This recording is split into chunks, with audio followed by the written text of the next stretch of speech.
Hey guys, welcome to Hollywood Hills. Now, last week we gave you just a small taster, just enough to get you excited for the big show. Well, it's here. This is where we give you the premiere of Farm Jam round number 1 for 2020. Really hope you enjoy the production. The guys at LiveX have been doing all the work behind the scenes to bring you an absolute banger. There were massive entries, record entries. Enjoy the show, and we'll come back to studio in just a few. Hope you guys really love this one.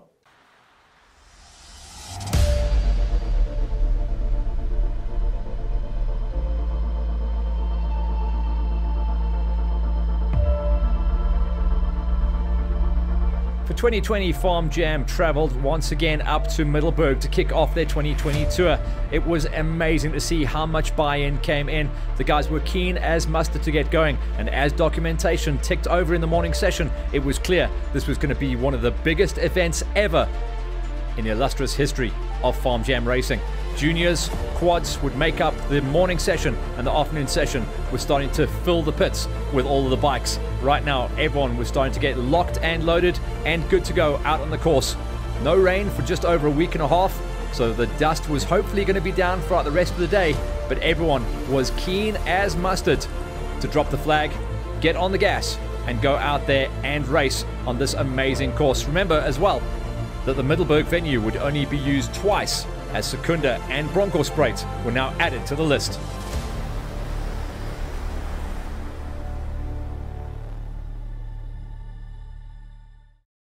First up on the morning session would be our junior competitors.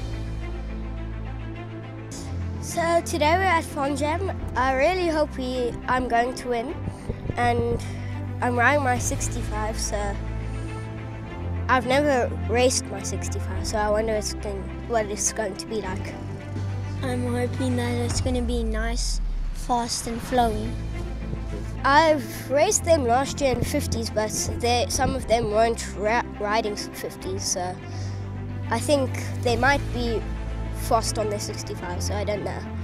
Rubine Racing had come in for our junior categories, offering whole shot awards as well as fastest and most consistent riders across all the gates. First out the gate would be the 85s, where Record Webster was the first kid to take the Rubine Racing whole shot and disappear out into the distance. The 85s gave us a 9-rider gate, and everyone was chasing the back wheel of Webster as he went out onto lap 1.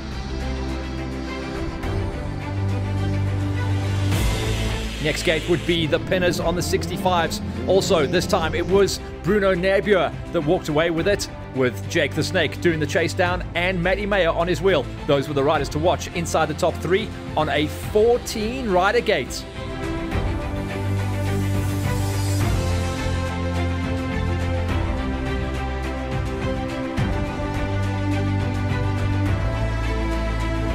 Coolest gate, as always, for the juniors was our 50cc Bobcats, where we saw an incredible pull from the gate coming out of DeAndre Swart. He would walk away with the cheese for the Rubine Racing whole shot, with another 15 kids behind him trying to do the chase down. The course was going to be a mixture of a little bit of motocross, grassland, and flat track racing for the juniors as they went out to clear the gate, and we got ourselves ready to see what the track held for our junior competitors over their 2-hour format. In the 50cc's, we count back from the top 5. It was a great top 5 finish this time, coming in for Dane Fallon as he tamed the track, got used to the conditions as well, and seemed to be coping admirably with his 2020 Husqvarna. Zach Stubbs also made the gate as he was out there getting looked after by mom and dad. Remember, all of the 50s out on the same track as the 65cc's and the 85cc. So busy times out there in the Mealy and Sawyer fields. Jean Teblanche got a number 3 spot. He was chasing down all day on Derek Milan, a former champion Milan, this time having to take a 2 spot as a new man climbed to the top of the pile for Black Iron Racing. DeAndre Swart was the first of the 50s to take the flag. Yeah, it was a very good day. It was a lot of dust and it was very loved. I won it, and yeah, I want to see if I can win the next one, and I hope so. I'm going to win the next one, and let's see how it goes. So out of a stacked 16-rider gate, these are the guys that got the cheese inside the top 5. Dane Fallon, number 5 spot. Stubbs takes a number 4. To Blanche, 3rd. Milan, 2nd. And new kid on the block, Swart, on top We now go into the 65cc's that also race the same format of the track. Obviously a little bit more twist and go power and a couple of gears to play with. Rhys Katsivas walked away with a number 5 spot this time around as he was trying to chase his way up into a number 4. 4 this time went to JG Kutsia. JG coming into a little bit of traffic out there on the forest, but in the open sections was able to get himself up 1 position. Sean Katsivas, always good off the gate, managed to walk away with a number 3 spot, chasing down on Jake the Snake Pretorius, another rider stepping up from the 50cc gate up into the 65s for the first time. It was the whole shot superstar though. Bruno Nabuur walked away with it. Clear air the whole way through the day. No one was going to get near the back wheel of the kid that is absolutely charging. And Style for Miles took it all the way from the flag drop to the checkers. Bruno was the man. Today was very good. I'm glad I won, and yeah, it was very nice. My team did everything that they could, and yeah. The track was a little bit dusty, but further on it was very nice. 6 out of 6, and yeah, that's what I'm looking forward to. He's certainly going to be tough to beat. Bruno walks away with a win ahead of Jake the Snake Pretorius, Katsivas, Kutsia, and Rhys Katsivas squeaks it into a top 5 out of 14 riders on the queue. We go into the 85cc's as we pick up then on the top 5, remembering that only 9 competitors made the gate. We're expecting to see some growth throughout the season. Luke Ogilvie walked away with a number 5 spot ahead of Junior Oosthuizen, who was on the Suzuki, the one and only machine racing in the category. Mitchell Fallon walked away with a number 3 spot. He has tasted podiums the whole way through 2019, so we're expecting to see him up there most of the time as well. Jerome Stubbs on the Quacker, the Kawasaki, rock and rolled his way up to a number 2 spot, but it was the whole shotter that absolutely pinned it. He was gone from lap number 1. Stubbs did what he could, but he couldn't catch up to this kid. Record Webster in the off-season making the switch across from Kawasaki's onto the factory fresh Husqvarna's. Whole shot, clear air, gone. Webster, remember the name. He's going to be on the top step and everyone's going to chase him down for 2020.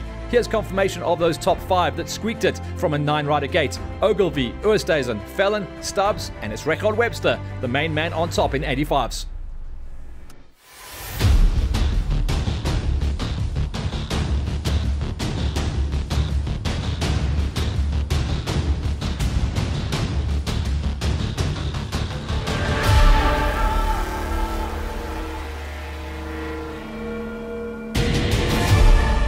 With the juniors clear, we now focus in on the quads.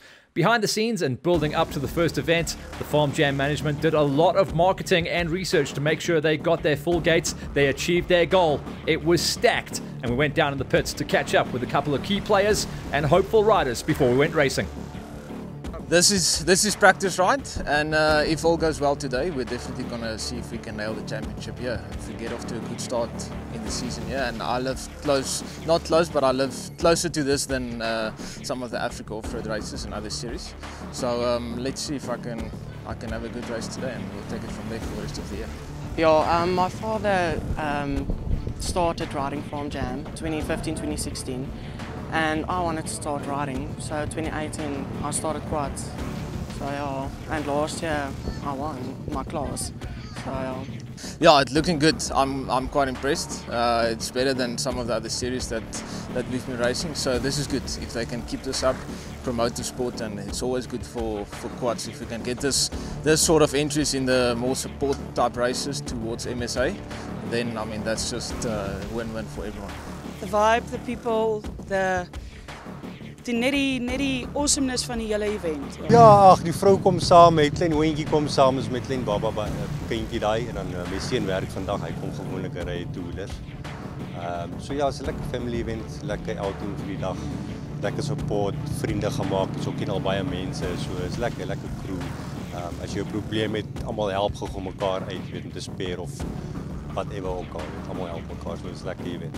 I'm really excited, ready to learn more, and just having fun is the key today.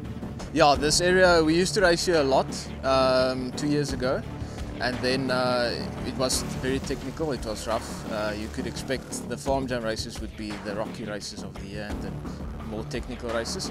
But apparently they've done quite work to get the quads going again, so let's see, I'm looking very forward to this race to see to see if he gets a bit more easy on the quad, and we'll take it from there. Just to enjoy the race, yeah, enjoy it. And if there's someone that's on the side, help them. And, well, die ladies is tough. Ek is maar nie 'n groot competitor nie. Ek ry maar net 'n 400. Maar ja, hulle is goed en over the years they get better. Lock and load time for the quads. The Q2s would be first out the gate, looking for the first hole shot of the season.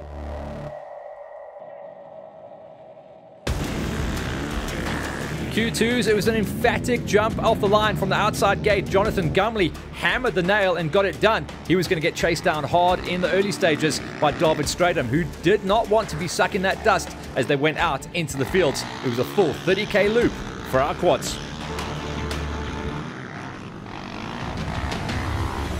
Back onto the gate then, the Q1s was probably going to be the most hot contested gate. Ruan de Toy got the cheese this time around, chased down by a ton of the family Ferreiras as they also kicked up the dust and their heels before they went out into the grasslands that made up the first 3 or 4 kilometers of the 30-kilometer loop.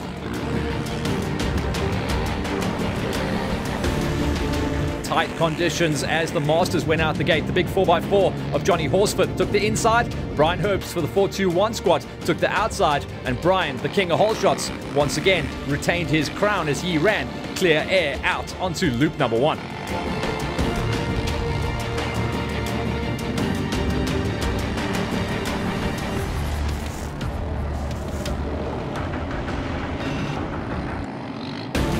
Novice class, we're going to be one to watch out for. A lot of riders moving up into the pro gate this time around, so it left some big gaps. Donny Joubert was out there and he dropped the hammer on the big 4x4 out of the Vans Racing squad to see if he could stay ahead of the 10 strong riders coming in off this amazing gate. All that was left now on the queue was our ladies. The ladies gave us one of the big quad ladies lineups we have ever seen at Farm Jam, where we got 9 of the very best and brightest out there off the line. It was Ronnie Mayer who pulled the pin this time, getting a nose ahead of Heidi Ferreira, who was so often the best off the gate on the big Can-Am 4x4. This time around, though, we saw some new blood as the KTM hit the front early on, giving her the early loop advantage.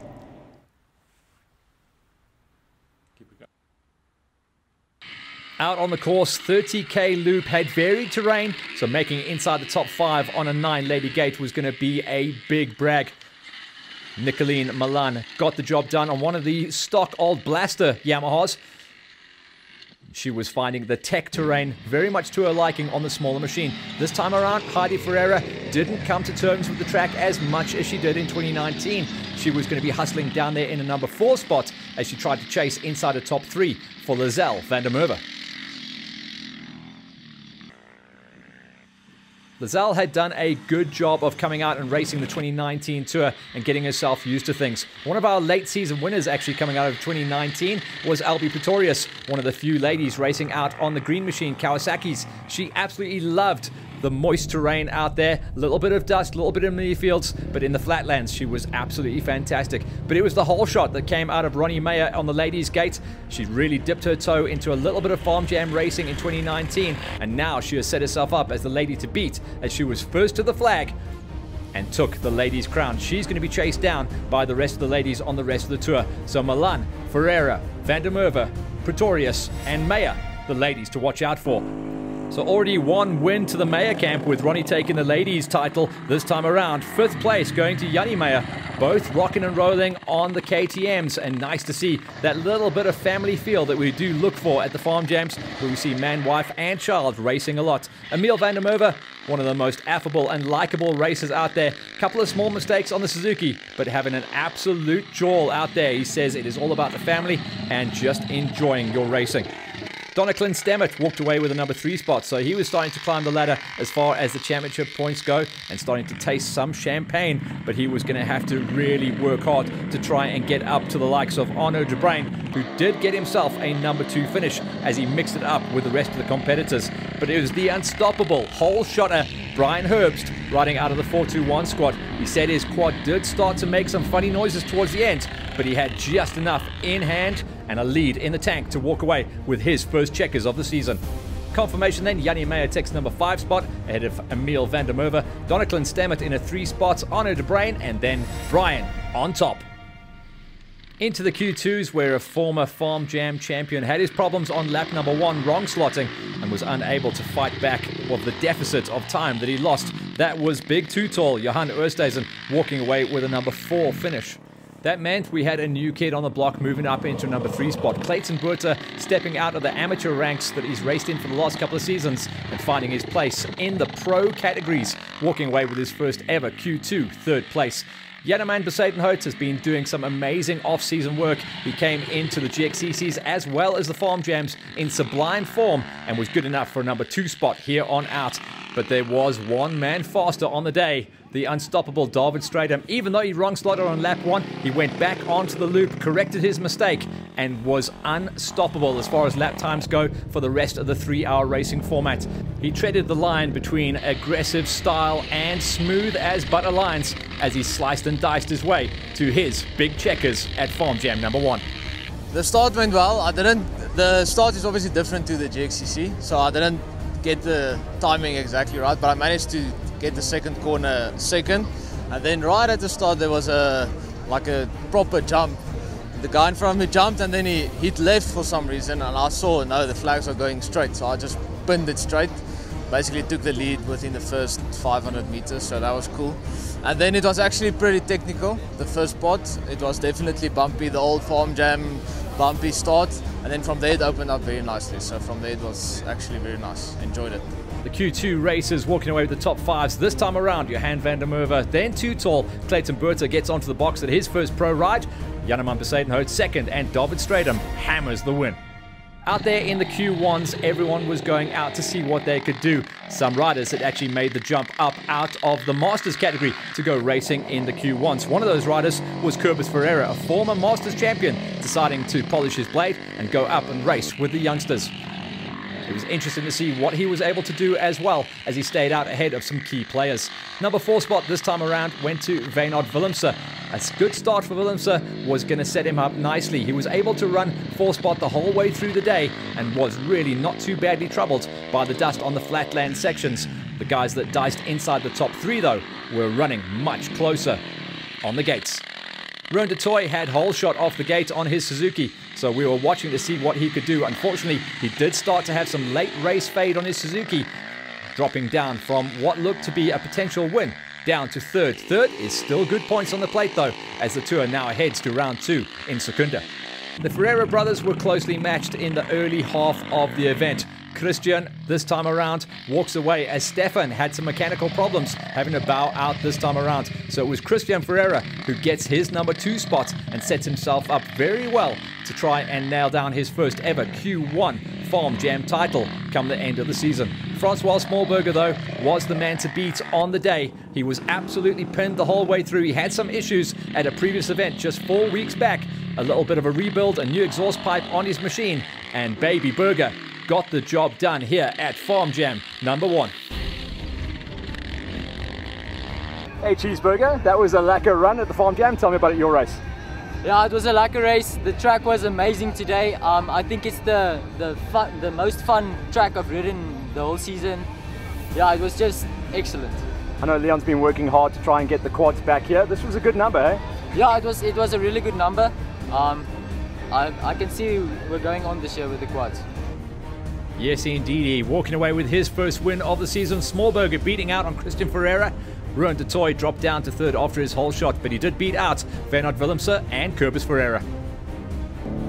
A tip of the hat here for our winner on the novice category. 10 quads made the gate. It was Donnie Joubert who walked away with a whole shot, clear air and true dominance as he put more than 3 minutes into his closest competitor to win out on the novice class first time out. To Blanche was closest to him, then Ryan Webster, Durka and Gea walking away with the top 5s.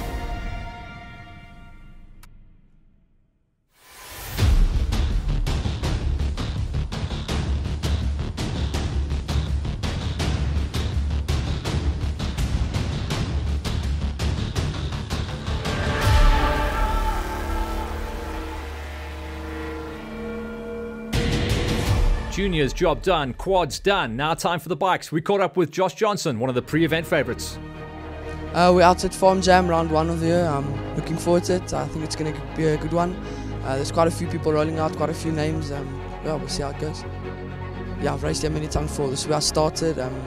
Yeah, I love this place.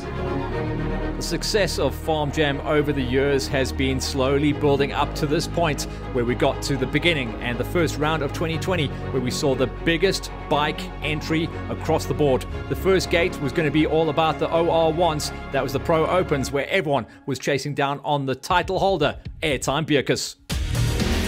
At flag drop, Airtime got a good drop off the line, but it was King Kenny Gilbert that ran him close as the rest got left in the dust. The Viking was also on the line, but it was Kenny that popped out into the fields first, leaving dust in the face of Airtime. Everyone else was chasing for the minor placings. Back on the line, the OR2 Pro category had some bangers in there as well. It was Tyron Beverly that showed a clean pair of Yamaha heels to the field in the early stages, as he was going to go at it once again. This time, Jean Vilkin was his closest competitor, but there was Envia Pretorius and Matty Wilson on the gate as well. No one could call that gate going out into the fields. Next on the lineups was going to be a wild one. The Crazy Kids on the OR3 gate were locked and loaded and good to go. The new signing and the winner of the Race to Ride initiative that was run just over a month ago, it was Devon Smith that walked away with the whole shot. And by the time they left the motocross track, he was more than 10 bike lengths ahead of the rest of a stacked field. He was gone.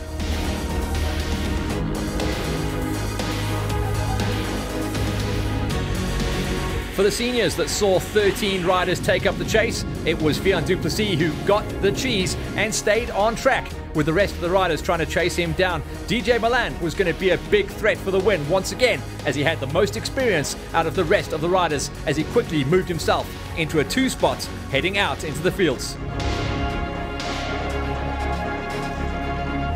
3 gates this season on the Pro-Am, so this was going to be the OR1 Amateurs, where Nick Wells, who charged so hard last season, has come in fighting fit, and on a 16-rider gate, he chased the cheese, got the whole shot, and had 1 or 2 riders along the way hounding him, but they didn't hound him for too long.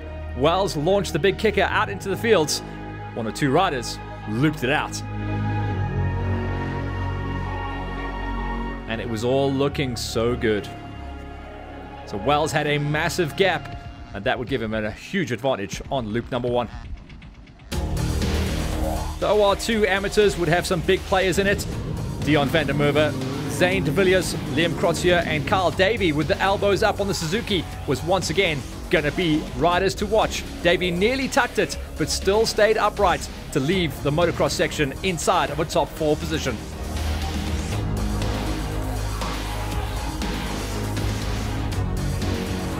Back down on the start line, things were getting twitchy for the OR3 Amateurs as 17 riders got the revs up and the heart rate was skyrocketing. There was a new rider on this lineup, the unknown threat. Troy, the Destroyer Johnson, had grabbed his brother's bike. Unfortunately, Josh Johnson injured in the build-up to the event, and that meant Troy Johnson was going to be the first time on the 125 Smoker to see what he could do. The Masters gave us arguably the biggest gate of the day. 26 of the bullets went out charging. It was Hein Perry, Tay Perry's old man, back from Dakar and straight to the front with Casper Pieterse and Ua Stassen joining him in the early couple of corners. But it was turn number 3. There was the undoing of Perry, leaving him down at the back of the pack and stuck way deep in the dust. Remember, 26 Masters. It meant actually it was Ua Stassen, the man from Subaru Nelspruit, that went out into clear air. Then into the novice gates, where we saw huge entries, 22 riders all in all. Ruan Vermaak on this gate was going to be the rider to beat and the rider to watch out for, as Rudy Pretorius, Heinrich van der Merwe and Freddie Erasmus would do the big chase downs.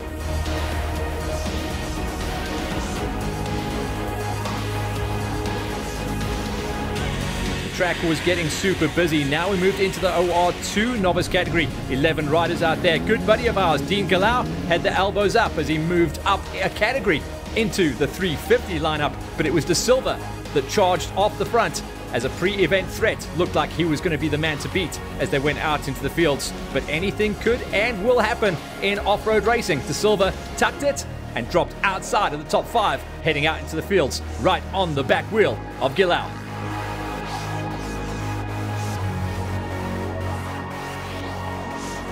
On the line, the OR3 novices were twitching and good to go. 20 riders wanted to taste clear air and not have to chase into the dust. Vernon Nordier looking oh so factory going forward into 2020. Got the cheese. Those neon yellow boots were up and gone, kicking dust into the face of Valdo Lagrange, Wayne Britz, Jaco Foster and Nathan Gradich as the rest got just stuck in the dust pocket. On the line at 85cc Minis, the 85cc Warriors that would go out and race the full senior gate. They were made up of some key riders. Arguably, the fastest was going to be the Yamaha man who got the whole shot. Andrew Mostert was going to have to keep the elbows up and keep at bay. Raymond Langridge, Leon Van Veek and Loan LaRue if he wanted a chance to walk away with round 1 win. And then the ladies, Janke Pieterse rolled out on the Moto Pro 450 to see if she could get the monkey off her back. She hasn't seen a checkers so far on the season, and she got the cheese, got the whole shot, and she had Karika Pieterse, Colin Nabier and Catherine Mostert along for close and present company as they headed out onto loop number 1.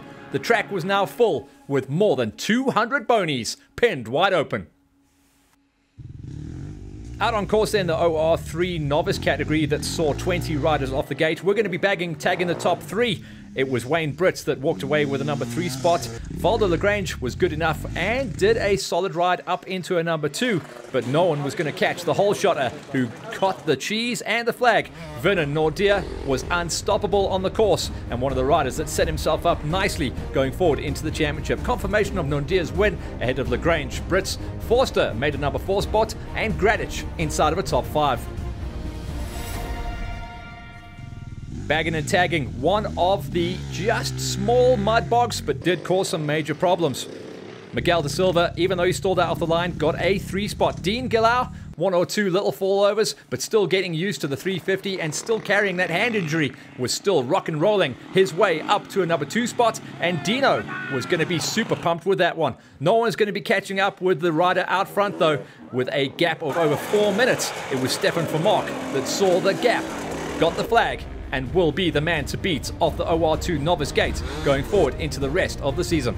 Confirmation of Vermaak's win ahead of Gillau. Da Silva, even though he stalled out in the early stages, still miracled a number 3 spot ahead of Van der Favre and Buerta.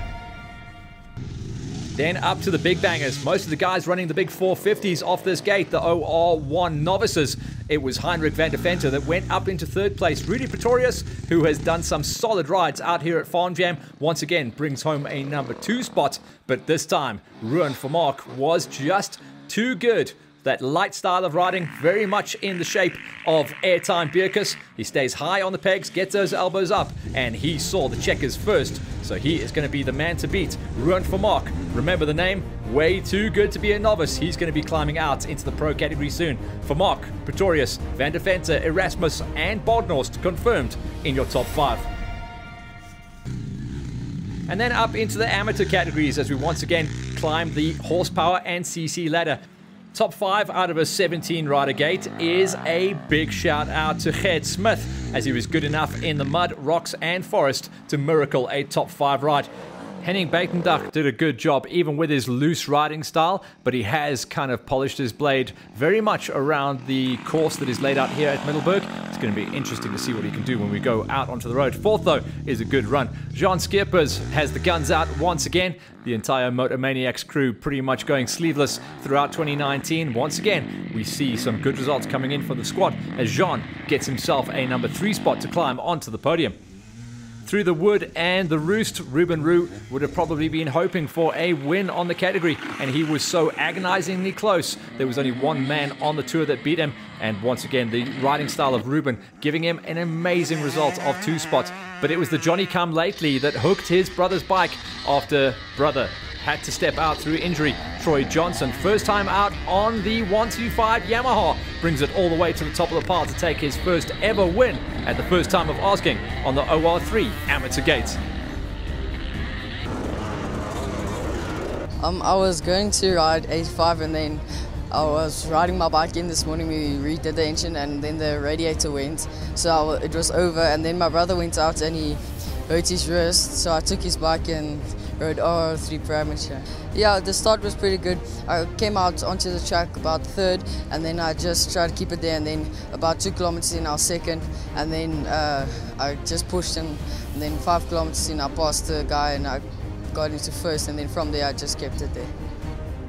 17 riders off the OR3 amateur gate, top 5 making the money. Smith, Beitendach, Skippers, Roo and Johnson straight to the top of the path.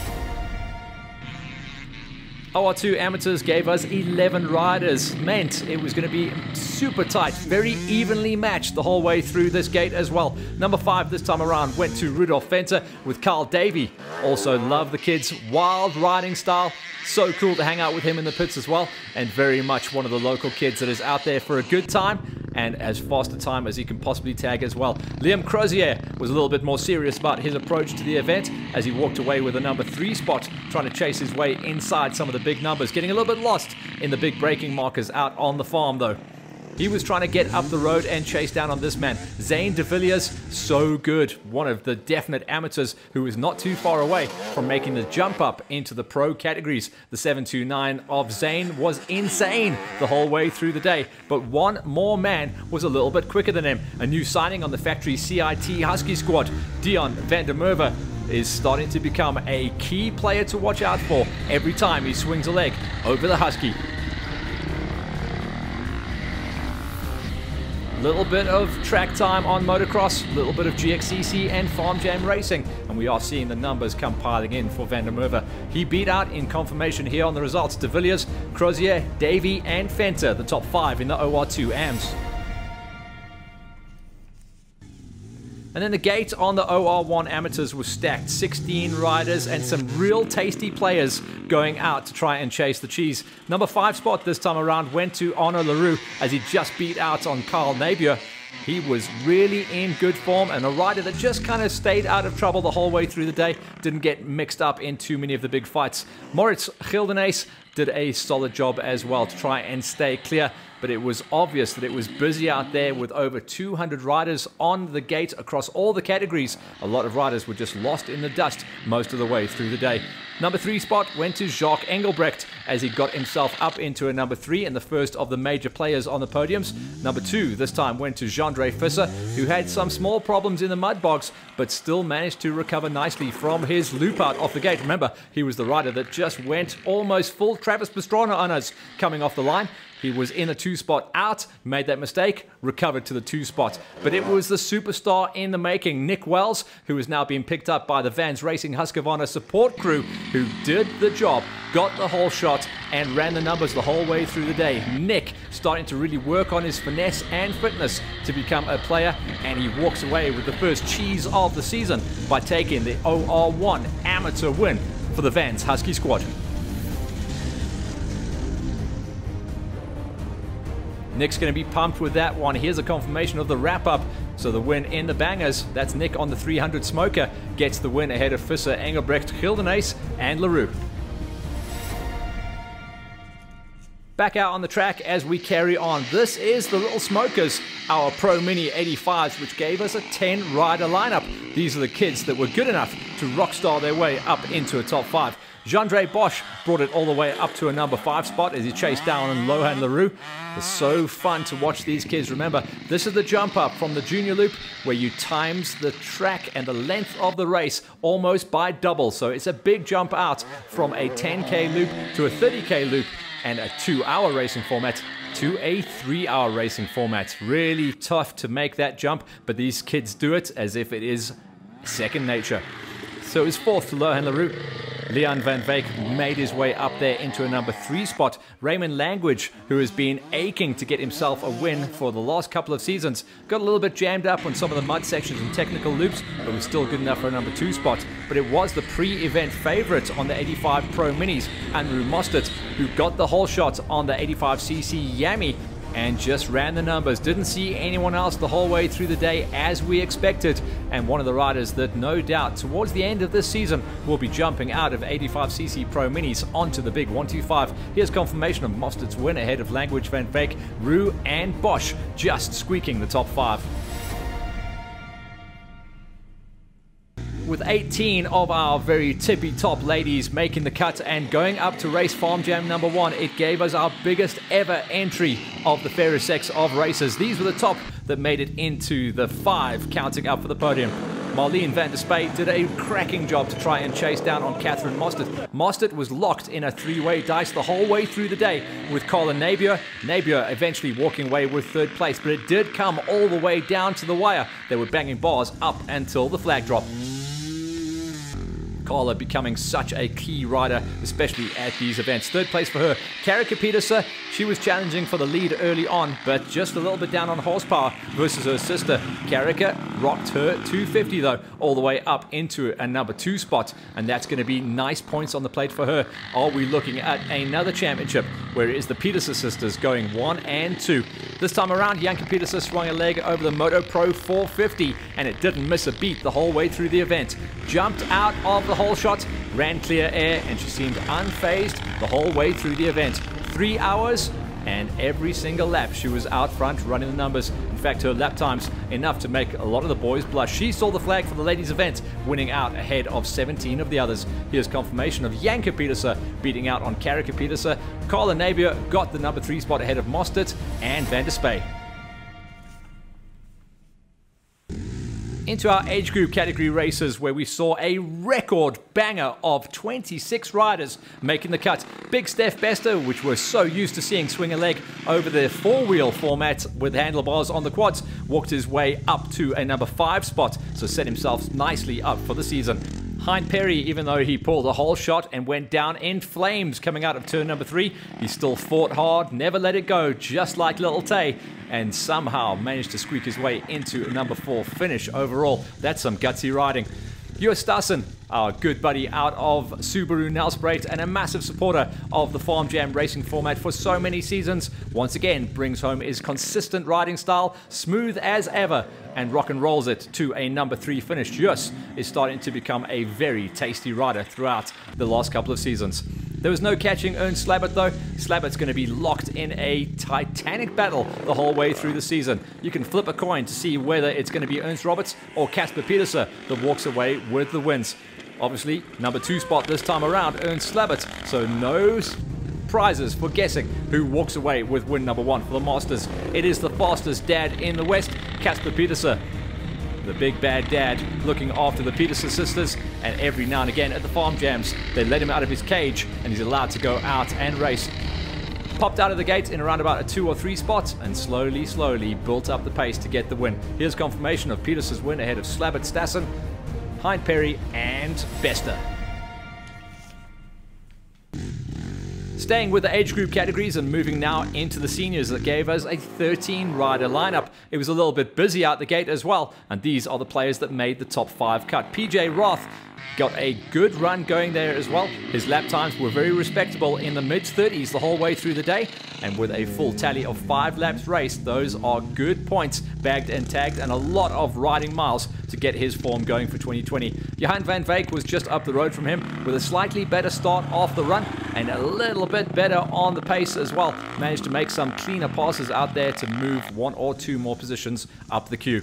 Tony Greef was an interesting story on the day. Originally entered into the Masters category, but come the end of play, turned out he was a little bit too young to race with the old bullets, so he had to get dropped down into seniors, and his results showed that he was good enough to still score a number 3 finish off that gate. Andre Mostert, one of the few racing Hondas out there, and the Mostert family, like we say, big supporters of the Farm Jam racing format. So cool to see the big Hondas running the numbers out there, and he did a rock solid job, just losing out by over 30 seconds to this man. Vian du Plessis, our chief race director at the GXCC series this weekend, took the weekend off, brought the family out to play, got the whole shot, and got to play all the way to the flag at the front and take his first win and checkers of the season here at Farm Jam. Here's confirmation of Vian du Plessis' win ahead of Mostert, Greef, Van Veek and PJ Roth. Congrats, Vian.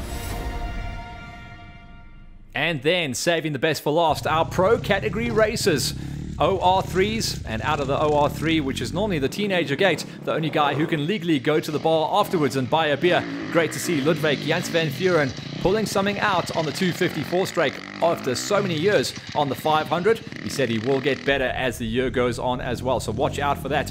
Vian Wenzel coming off a broken wrist just 2 weeks back. He did a good enough job. He'll have been sore at the end of this one as well, but he did manage to bring home the CIT Husky up into a number 4 finish on a very, very competitive gate.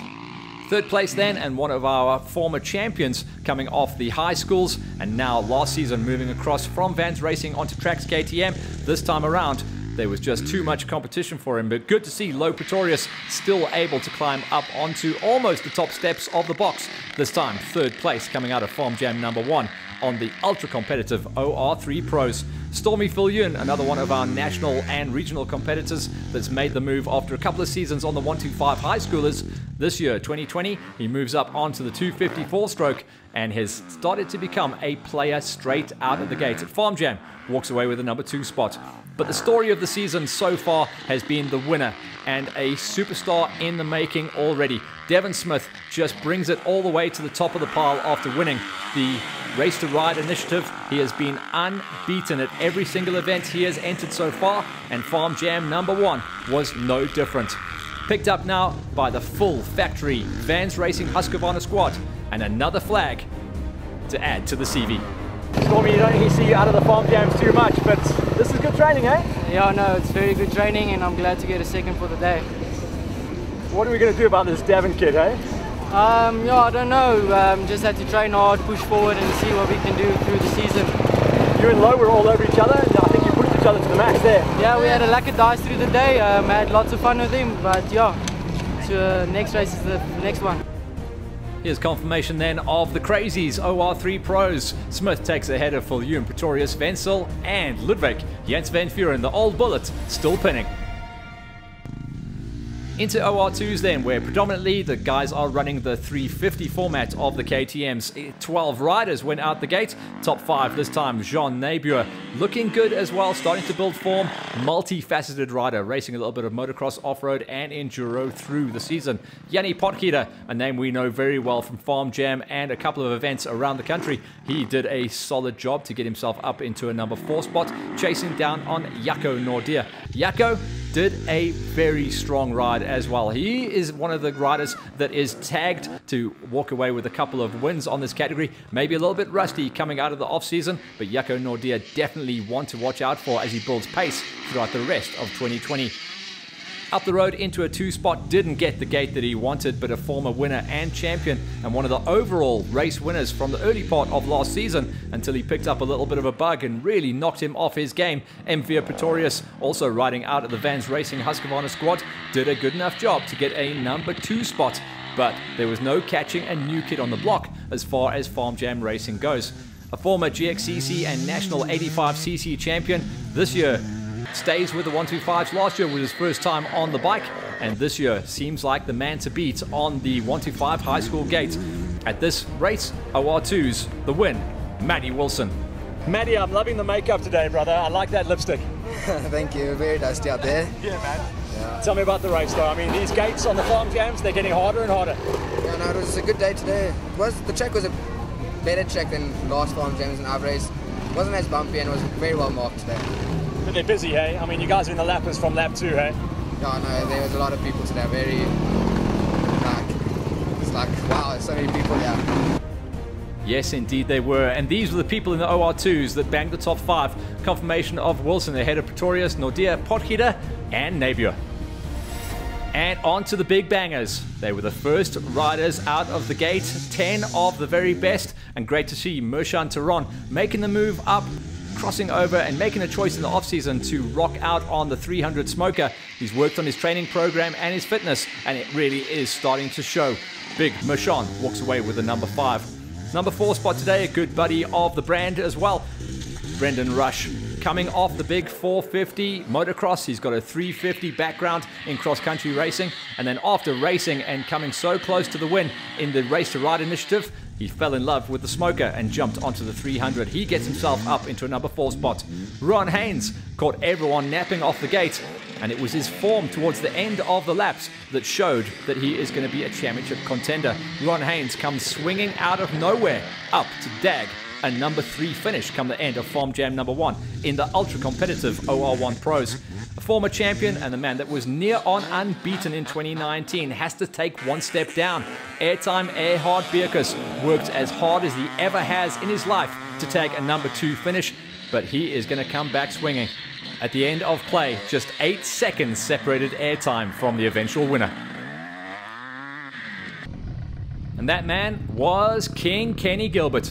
One of our Dakar superstars, a former national cross-country multiple champion, and he is coming back into full fitness after a real bad elbow break at the halfway marker of last year's national championship tour. It's his first time out racing with us at Farm Jam, and Kenny was elbows up the whole way through the day. He had constant pressure from Airtime Bierkus, but it was King Kenny Gilbert that walks away with his first ever Farm Jam win. Hey Kenny, great to see you out of the Farm Jams, helping out with some of the local races. Tell me how that felt. It still looked like you had to give it some stick. Yeah, I had to push hard. Yeah, today was really dusty, so it was actually nice to be back at one of these events. Farm Jam put on an awesome event, just like the GXCC, so yeah, they can hold their head high for this weekend. 30k laps, sprint laps, you guys must have got dizzy out there. Yeah, pretty much, but it was actually nice because the laps got finished quickly and then we only had to do 6, so nice to manage it. And the traffic out there, just in the lappers from lap 1, eh? Yeah, horrendous. So you couldn't really push the whole lap. You had to kind of strategize. See the guys in front of you and then choose your time to pass them. But yeah, I managed to not crash today and I'm just happy. You know, Airtime's the man out here, so he was on your wheel most of the day. You know about it? Yeah, I saw him all the way. Don't you worry. Yeah, he rode well today. Yeah, it was just tough to pull. The track was very fast and flowing. It was actually very fun, but it wasn't dangerous. It was just, yeah, you could only go so fast.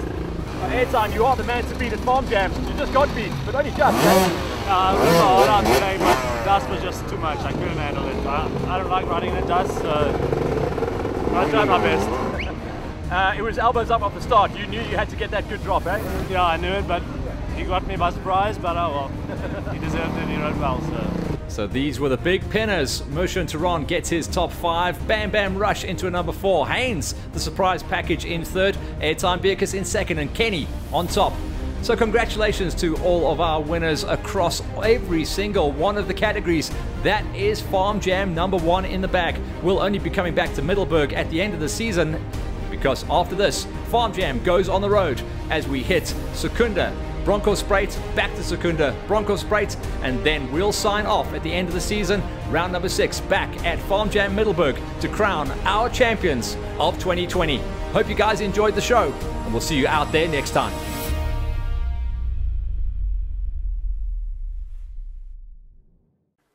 So an absolutely banger edit coming in there from Hollywood Hills alongside the boys from LiveX. They've been bleeding for that one, and we really wanted to deliver round number 1 in style. If you like what you saw there, come on down to Farm Jam. Please, guys. That's round number 1. That's at Middleburg. Round number 6, we'll end the season at Middleburg. But in the middle, we hit 2 new venues. And yes, Farm Jam will be going on the road. We go to Secunda next, then Bronkhorstspruit. We revisit Secunda, then Bronkhorstspruit before we go back down the road. I think that's down all the way in November to round out the season. Record numbers, record spectators. It was an absolute pearl of an event. Cannot wait for the next Farm Jam as we, for the first time ever, go on the road and hit Secunda.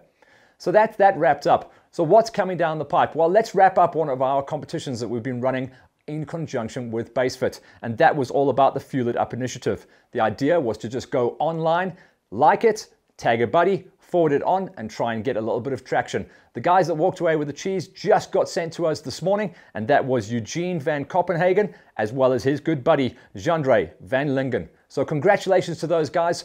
Obviously, the BaseFit crew are going to be in touch with you, and you're going to be getting a full program from those guys to help you get even better, even faster, and even stronger, and stay that way throughout the rest of the season. Congratulations to those guys and to BaseFit for the Fuel It Up initiative. So what's coming around the corner this weekend? Well, you can see the cap I've got on, but I'm going to have 2 caps on this weekend. It's a double header for Hollywood Hills for us. We're going to be going into GXCC round number 2, Falkville, a classic race venue, but a new venue at the same time. In previous years, Falkville, we've hit the Robbie Farm. Now we're going across the other side, and it is going to be a massive 2,500 hectare farm. They call it a super farm. So plenty to work with. You've already seen the pre-production show. We know exactly what's going to be going down out there. It has rained throughout the week. We're looking at dry conditions on the weekend. That's where we are. And then on Sunday, I'm going to jump the red eye and go up to ice. Ice round number 1 in PE. That's what's coming at you. That's what to watch out for. A teaser will be coming up for the GXCC production on next Monday's show. But for now, we sign off as we go tearing 5th gear pin now into the rest of the season. Cheers.